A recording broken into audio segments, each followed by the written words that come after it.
दोस्तों, आप सभी को इस सेशन में जुड़ने के लिए बहुत बहुत स्वागत है।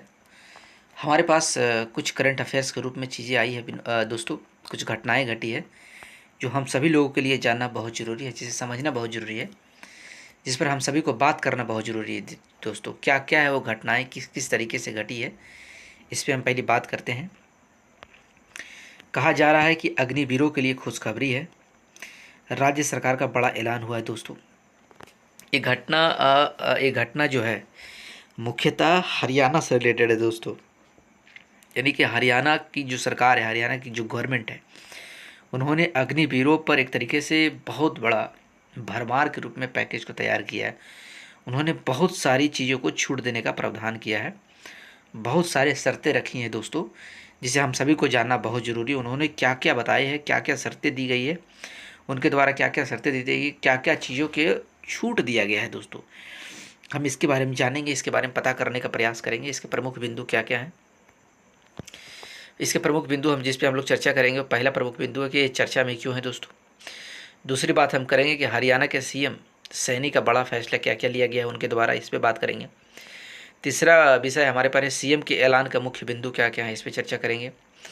हरियाणा में किन किन क्षेत्रों की नौकरियों में मिलेगा आरक्षण, इस पर भी बात करेंगे।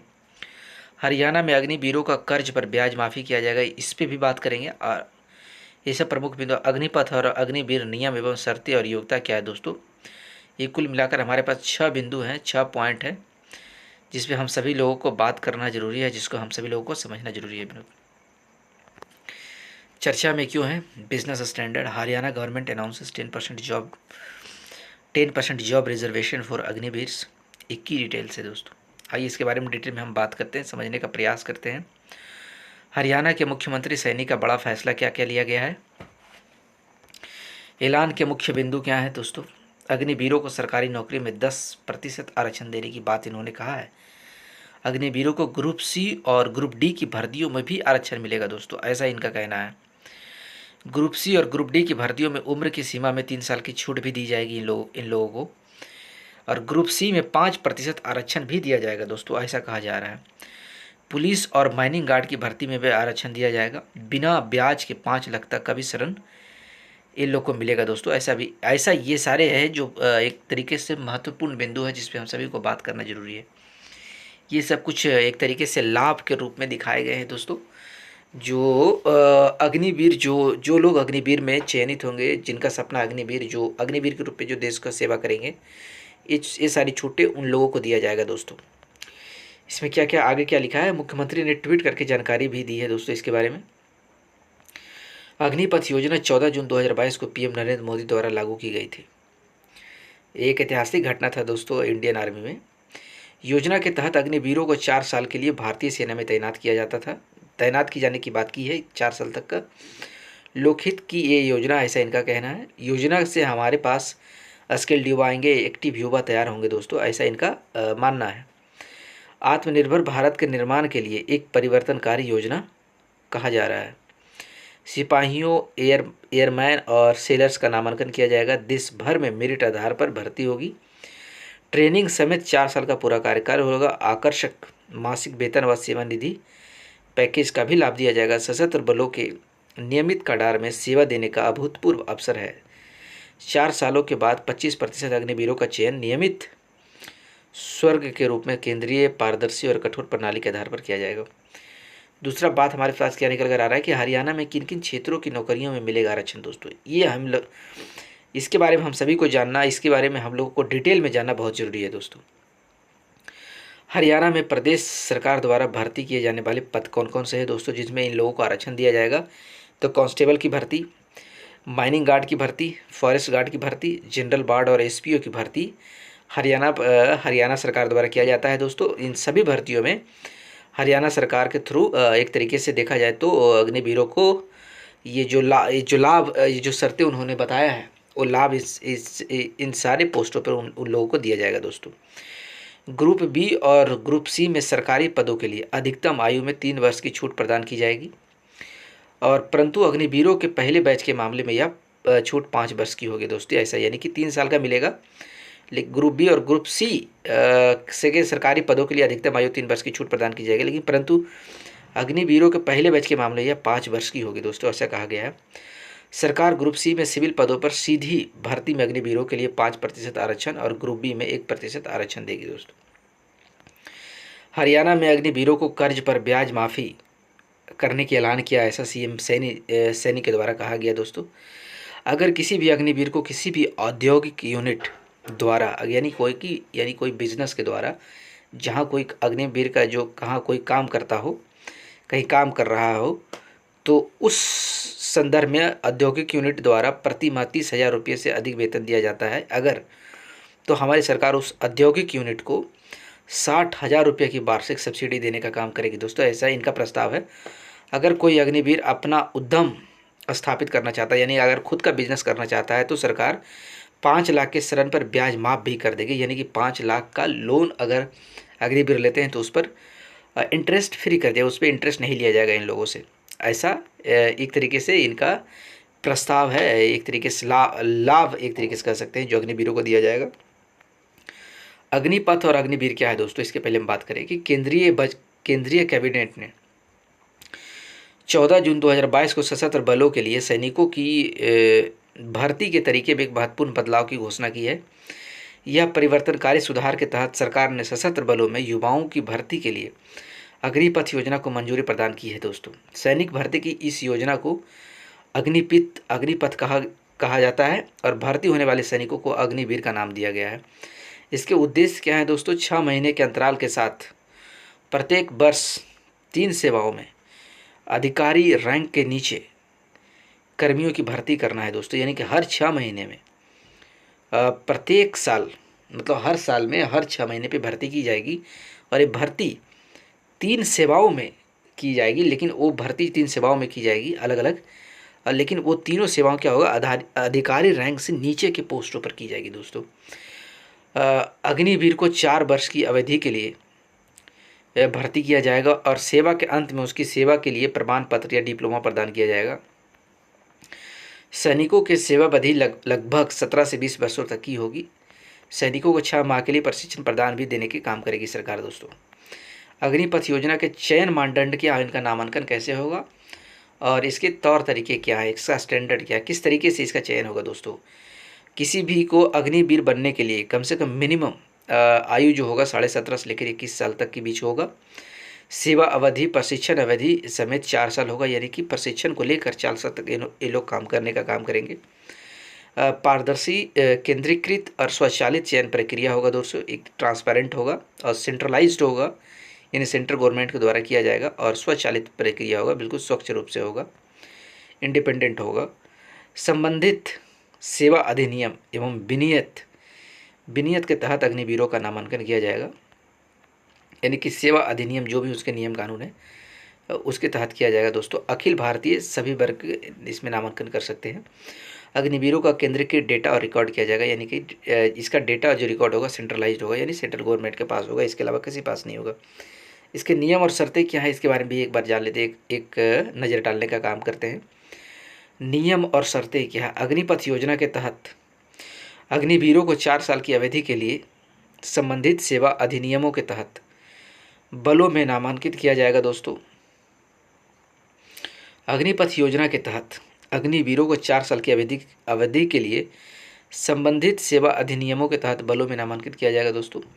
ये सशस्त्र बलों में एक अलग रैंक बनाएंगे जो किसी भी मौजूद रैंक से अलग होगी, यानी कि हाल फिलहाल में जो भी रैंक होगा अधिकारियों का, वो रैंक से ये लोग का अलग तरीके से प्रक्रिया होगा दोस्तों।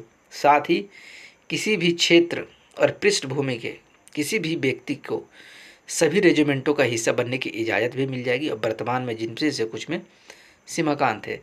सशस्त्र बलों द्वारा समय समय पर घोषित की गई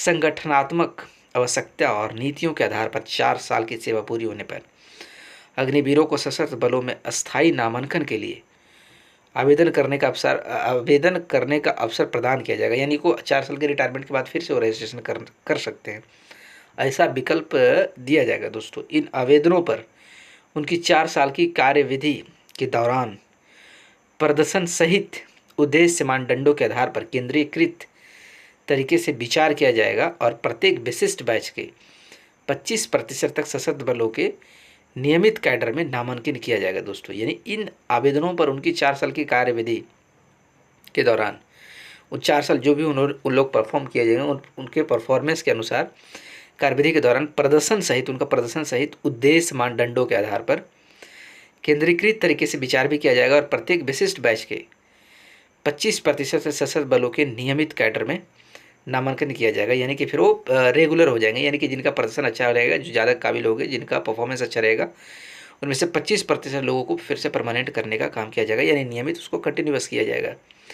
चयन सशस्त्र इसीलिए कहा था 4 साल के बाद वो फिर से वो चाहे तो अपना नामांकन किया कर सकते हैं और वो डेटा को देखेगी सरकार, उसका पूरा परफॉर्मेंस को जांचने का काम करेगी और जब से वो काम करेगा तब से सरकार उसका ख्याल रखेगी और जिसका परफॉर्मेंस सही होगा उसमें से 25% को वो नियमित करने का काम करेगा दोस्तों। ऐसा इन लोगों का कहना है, ऐसा नियम है। चयन सशस्त्र बलों का अनन्य क्षेत्राधिकार होगा। इस वर्ष 46,000 अग्नि शामकों की भर्ती की जाएगी दोस्तों। इसका योग्यता क्या है, आइए हम इस पे बात करते हैं। सभी 3 सेनाओं के लिए, यानी कि लैंड, वाटर और एयर, तीनों की बात कर रहा है। सभी 3 सेनाओं के लिए एक ऑनलाइन केंद्रीकृत प्रणाली के माध्यम से नामांकन किया जाएगा, जिसमें विशेष रैलियों और मान्यता प्राप्त तकनीकी संस्थानों जैसे औद्योगिक प्रशिक्षण संस्थानों एवं राष्ट्रीय कौशल योग्यता संरचना से कैंपस साक्षात्कार शामिल है दोस्तों। नामांकन ऑल इंडिया ऑल क्लास के आधार पर होगा। पात्रता की आयु 17.5 से 21 वर्ष के बीच होगी। हालांकि पहली भर्ती प्रक्रिया में आयु सीमा में छूट प्रदान भी की जाएगी दोस्तों। नामांकन के लिए निर्धारित चिकित्सा पात्रता शर्तों का पूरा करेंगे।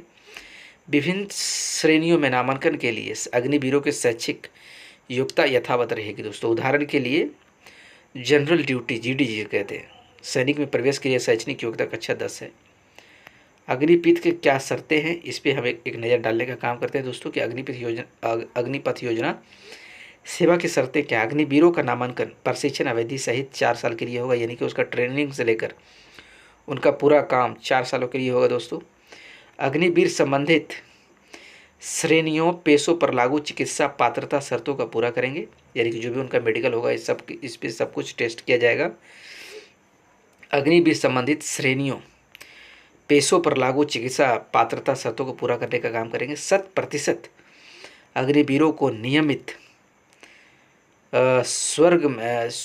संवर्ग में नामांकन का विकल्प चुनने का विकल्प दिया जाएगा, यानी कि एक तरीके से जो सरकार उस पर चेक करेगी। जो 25% की, जब मैंने पहले बात किया दोस्तों कि 25% वो बैच में से वो अधिकारियों को एक तरीके से चुना जाएगा, उन्हें नियमित किया जाएगा। तो उस नियमित प्रोसेस में, उस प्रक्रिया में होने के लिए सरकार क्या करेगी, 100% सभी अग्निवीरों को एक तरीके से रजिस्ट्रेशन करने का विकल्प देगी दोस्तों।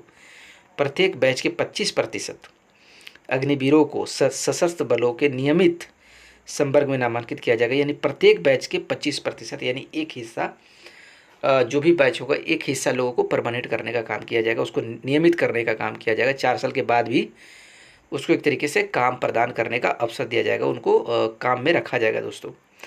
अग्निवीर योजना क्या है दोस्तों, अब इस पर हम डिटेल समझते हैं क्या कहा गया है। युवाओं के लिए सशस्त्र बलों से जुड़कर देश की सेवा करने का एक मौका है। आर्थिक पैकेज क्या क्या दिया हुआ कि संयुक्त मासिक पैकेज, यानी संयुक्त मासिक पैसे यानी एक तरीके से टोटल मिलाकर हर महीने का जो पैकेज होगा, पहले साल का पैकेज जो होगा 30,000 हर महीने पहले साल दिया जाएगा और चौथे साल में 40,000 तक की वृद्धि की संभावना है दोस्तों। यानी 40 आपकी सैलरी हो सकती है चौथे साल जाते जाते 40,000 पर मंथ हो जाए। भत्ते आपको क्या क्या मिलेंगे, एक्स्ट्रा चीज़ें क्या क्या मिलेंगे, जोखिम मिलेगा, जोखिम जो उठाए उसका भत्ता मिलेगा आपको, राशन के भत्ते मिलेंगे, वर्दी के मिलेंगे और उपयुक्त यात्रा छूट मिलेगा, यानी वर्दी दिया जाएगा, यात्रियों में कंसेशन दिया जाएगा, आपको राशन मिलेगा। और अगर जोखिम खतरा होता है तो उसका मेडिकल के बारे में, यहाँ मेडिकल की बात कर रहा है, जोखिम वही भत्ता हुआ, जोखिम भत्ता यानी कि कुछ हो जाता है तो सरकार उसकी ट्रीटमेंट करेगी। मृत्यु आर्थिक पैकेज क्या है, आगे देखिए क्या है। मृत्यु क्षतिपूर्ति के बारे में क्या कहा गया है कि अगर किसी की मृत्यु हो जाती है तो 48 लाख का गैर अंशदायी जीवन बीमा कवर करने का भी मृत्यु क्षतिपूर्ति, यानी कि अगर मृत्यु का डर है तो उस केस में आपको 48 लाख का गैर अंशदायी जीवन बीमा कवर करने का अवसर दिया जाएगा, यानी 48 लाख तक का आपको इंश्योरेंस, हेल्थ इंश्योरेंस की भी फैसिलिटी देने का काम करेगी। सेवा के कारण हुई मृत्यु पर, अगर सेवा के कारण अगर आपकी मृत्यु हो जाती है तो 44 लाख रुपये की अतिरिक्त अनुग्रह राशि आपको दी जाएगी दोस्तों। सेवा निधि सहित 4 वर्षों तक सेवा ना किए गए हिस्से का भुगतान किया जाएगा। विकलांगता क्षतिपूर्ति क्या है? अगर आपको कुछ हो जाता है, एक तरीके से हाथ गोड़ टूट जाता है, पैर टूट जाता है, कुछ एक्सीडेंट हो जाता है, जितनी फीसदी अक्षमता चिकित्सा अधिकारियों द्वारा घोषित उतना मुआवजा दिया जाएगा। 100%, 75% विकलांगता हो या 50% अक्षमता पर, यानी पूरी तरीके से अगर कोई विकलांग हो जाता है तो 44 लाख रुपये, और अगर 75% विकलांगता होती है तो 25 लाख, अगर 50% आती है तो 15 लाख का अतिरिक्त अनुग्रह राशि देने का काम करेगी दोस्तों। आज के सेशन में इतना ही रखते हैं आज के लेक्चर में। बाकी बातें हम अगले लेक्चर में करेंगे दोस्तों। मैं आशा करता हूँ कि आप लोगों ने सभी चीज़ों को ध्यान से समझा होगा और हमने आपको पूरे डिटेल में बताने का प्रयास किया, समझाने का प्रयास किया दोस्तों। आप लोग अपना ख्याल रखिए। जय हिंद।